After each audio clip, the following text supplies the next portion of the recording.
ഇന്നത്തെ ചോദ്യം ഇതാണ്. രണ്ട് സംഖ്യകളുടെ അംശബന്ധം 5:6, അവയുടെ ഉസാഗ 8 ആയാൽ വലിയ സംഖ്യ ഏത്?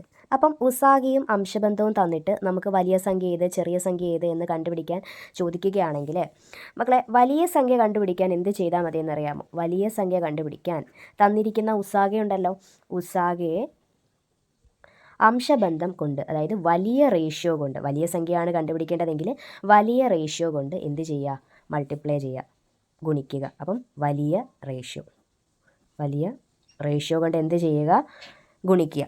ഇനി ചെറിയ സംഖ്യയാണ് കണ്ടുപിടിക്കേണ്ടതെങ്കിൽ എന്ത് ചെയ്താൽ മതി? ഈ ഉസാഗയെ ചെറിയ റേഷ്യോ കൊണ്ട് എന്ത് ചെയ്താൽ മതി? മൾട്ടിപ്ലൈ ചെയ്താൽ മതി, ഗുണിച്ചാൽ മതി. ചെറിയ റേഷ്യോ കൊണ്ട് എന്ത് ചെയ്യുക?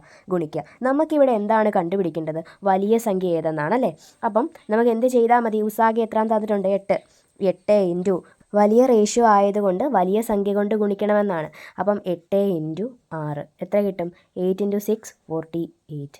അപ്പോൾ നമുക്ക് ആൻസർ എത്ര കിട്ടും? 48 എന്ന് കിട്ടും. ഓക്കെ ആണല്ലോ. ആൻസർ 48 ആണ്.